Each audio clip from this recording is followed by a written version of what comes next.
नमस्कार दोस्तों, स्वागत है आपका। आज की जो कहानी है दोस्तों वह एक सच्ची कहानी है। ये जिस किताब से ली गई है दोस्तों उसका नाम है messages from the masters.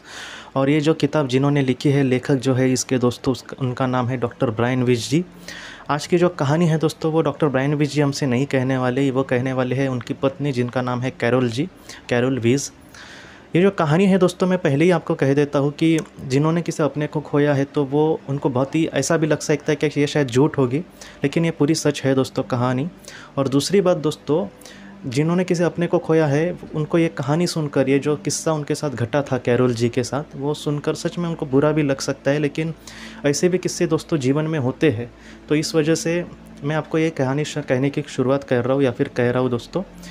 Carol जी ये कहती है कि उनके जो पिताजी थे दोस्तों उनको दिल की बीमारी थी। और वो ये कहती है कि जब उनकी शादी हुई थी, जब कैरोल जी की, उसके सिर्फ 2 साल के बाद उनके जो पिताजी थे, ज़्यादा भी उम्र नहीं थी उनकी दोस्तों, 52 उम्र थी उनकी। और वो ये कहती है कि एक दिन अचानक उनको ये पता चला कि उनके पिताजी को हार्ट अटैक आया है और वो इस दुनिया से चले गए हैं। उनके उनके मतलब सिर पर एक, कहते हैं ना, बिजली गिरने जैसा हुआ, क्योंकि एक इतने कम उम्र में उनको छोड़कर चले गए थे। वो ये कहते हैं कि वो बहुत ही ज़्यादा दुखी थी। बाद में डॉक्टर ब्रायन विज जी और ये वहाँ पर गए दोस्तों, बाद में उनका फ्यूनरल वगैरह हो गया। कुछ दिनों के बाद दोस्तों वो ये कहती है कि एक दिन डॉक्टर ब्रायन विज जी बाहर ही रहते थे काम के वजह से, उनकी वो शुरुआती दौर था कुछ। और बाद में दोस्तों वो हमसे ये कहती है कि उनके घर में उनकी बेटी और उनकी बहन और उनकी माँ थी दोस्तों। तो लेकिन अपने रूम में ही अकेले ही सोई थी दोस्तों। बाद में वो ये कहती है कि अचानक रात को उनकी फ़ोन की रिंग हुई दोस्तों। और जब पूरी शांतता होती है दोस्तों, पूरी शांति होती है, और ऐसे में अगर रिंग हो तो थोड़ा सा इंसान हड़बड़ा जाता है, या फिर वो जो टोन है दोस्तों वो बहुत ही क्लियर उसको सुनाई दे सकती है। तो जिस तरह से पिन ड्रॉप साइलेंस कहते हैं ना, कि पूरी शांति हो तो ऐसे वक्त में एक पिन भी अगर गिरा तो भी हमारा ध्यान वापस जाता है। तो ये तो फ़ोन की घंटी है दोस्तों, तो उनका पूरा ध्यान उस पर गया। और जब उन्होंने फ़ोन उठाया दोस्तों तो उन्होंने ये कहा कि घोंघरे आवाज़ में थोड़े से उनके पिताजी फ़ोन पर बात कर रहे थे। ये पूरी सच्ची घटना है दोस्तों। उनके पिताजी ने इसको ये कहा कि तुम कैसी हो बेटी, मैं तुम्हें बहुत सारा प्यार यहाँ से भेज रहा हूँ। कैरल के आंखों में दोस्तों आंसू आए और उसने ये कहा कि पिताजी आप कहाँ पर चले गए और आप क्यों चले गए, क्योंकि हम सब लोग आपकी बहुत याद करते हैं और हमें बहुत आपकी याद आती है। हम बहुत दुखी है आपके जाने के वजह से। लेकिन उनके पिताजी ने कहा कि आप मेरे बारे में चिंता मत करना।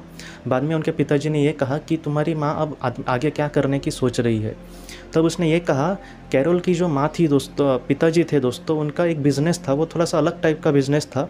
वेस्ट जो मेटल होता है, मतलब जो वेस्टेज का मेटल होता है, मतलब धातु वेस्ट जाने वाला, उसके वो उसको कुछ ऐसे रिपेयर करते थे या फिर उससे कुछ रिसाइकल करते थे और एक अच्छी चीज़ में वो बनाते थे। मतलब ये बहुत ही यूनिक ऐसे बिज़नेस था, या फिर कोई ज़्यादा नहीं करता था। ऐसे जो बिज़नेस होते हैं दोस्तों, एक तो वो बहुत ही अच्छे से चलते हैं या फिर बहुत ही चलते ही नहीं, मतलब पूरा नुकसान हो जाता है ऐसे बिज़नेस में। तो ये जो बिज़नेस था दोस्तों, उनकी माँ ने, मतलब कैरोल जी के माँ ने अपने पति के बिज़नेस में कभी भी ध्यान देने की कोशिश नहीं की थी।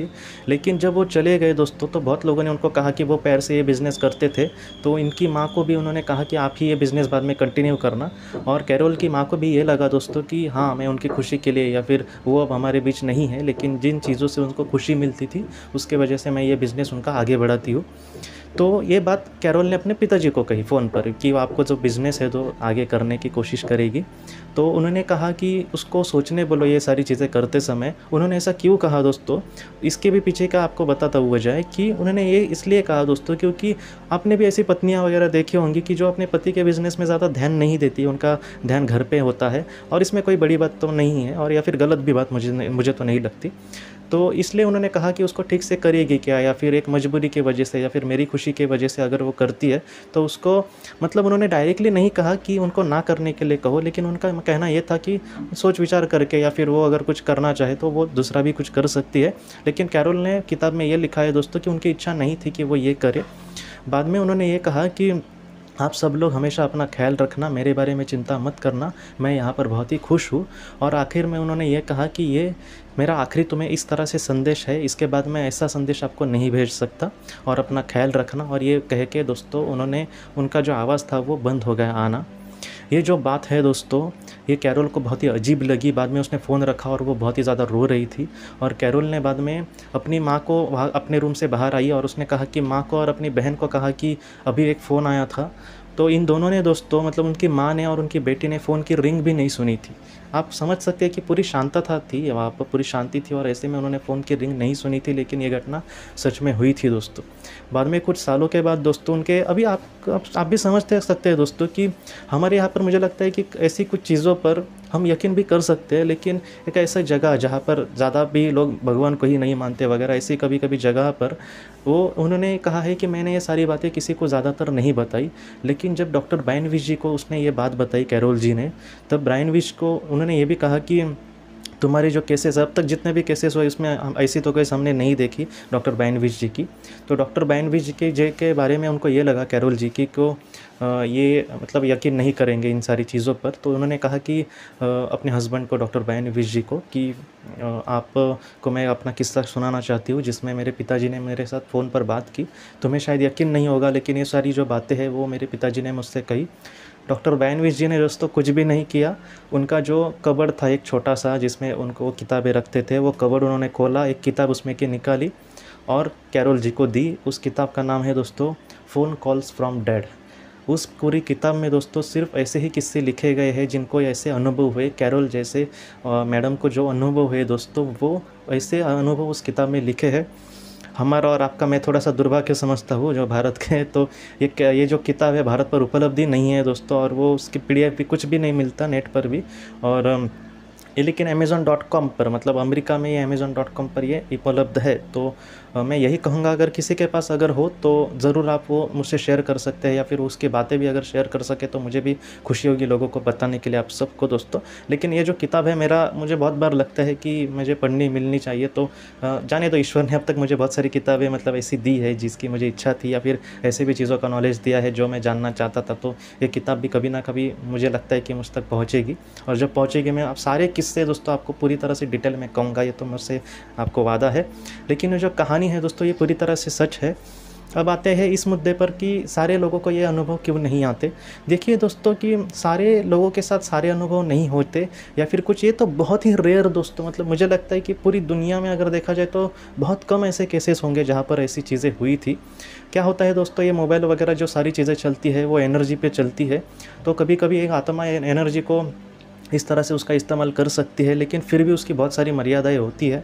वो क्यों मैं बोल रहा हूँ, क्योंकि उसके पिताजी ने उससे यही कहा दोस्तों कि मैं ये आखिरी बार फ़ोन कर रहा हूँ और बाद में मैं नहीं कर पाऊँगा। तो अब वो कहीं और चले गए होंगे, या फिर उस संपर्क में वो नहीं आना चाहते, या फिर वो नहीं आ सकता, ऐसा कुछ होगा उसके पीछे रीज़न। लेकिन मुझे ये लगता है दोस्तों कि कभी कभी इनके फ़ोन से या फिर इनके जो अनुभव है उससे हमें भी ये शिक्षा मिलती है कि हाँ ऐसी चीज़ें होती हैं। और उन्होंने ये भी कहा कि मैं तुम सबसे बहुत प्यार करता हूँ, तुम अपने जीवन में आगे बढ़ो, मैं हमेशा तुम्हारे साथ हूँ। ये जो संदेश है दोस्तों वो हमारे प्रियजन भी हमसे यही कहेंगे। तो इस वजह से आप ज़रा भी मत सोचना कि वो हमसे दूर गए हैं तो हमेशा के लिए दूर गए हैं, हम ज़रूर उनसे मिलेंगे, आप चिंता मत करना दोस्तों। और ये आज की कहानी को लेकर अगर आपके कोई भी सवाल हो तो आप ज़रूर पूछें, जितना हो सके मैं उसका आपको जवाब देने की कोशिश करूँगा। हम अपनी अगली वीडियो में मिलते हैं। आप अपने परिवार का ख्याल रखना। आपका बहुत बहुत धन्यवाद। ज़िंदगी की रोशनी ये संस्था ऐसे लोगों के लिए काम करती है जिन्होंने किसी अपने को खोया है, या फिर जो लोग अपनी ज़िंदगी में बहुत ही ज़्यादा दुखी है। जो लोग इस संस्था से जुड़ते हैं उनको तकरीबन 50 किताबें भेजी जाएगी उनके व्हाट्सएप पर या फिर ईमेल पर। ये किताबें आत्मलोक या फिर मौत के बाद हमारे साथ क्या होता है, इन सारी चीज़ों की आपको पूरी तरह से जानकारी देगी। और इसके साथ साथ आपको एक पास्ट लाइफ रिग्रेशन थेरेपी की ऑडियो भी भेजी जाएगी। इस ऑडियो की मदद से आप घर बैठे अपनी पास्ट लाइफ रिग्रेशन करने की कोशिश कर सकते हो। बहुत लोग पास्ट लाइफ रिग्रेशन थेरेपिस्ट के पास किसी कारण के वश नहीं जा सकते, तो ऐसे लोगों के लिए मदद के लिए ये ऑडियो तैयार की गई है।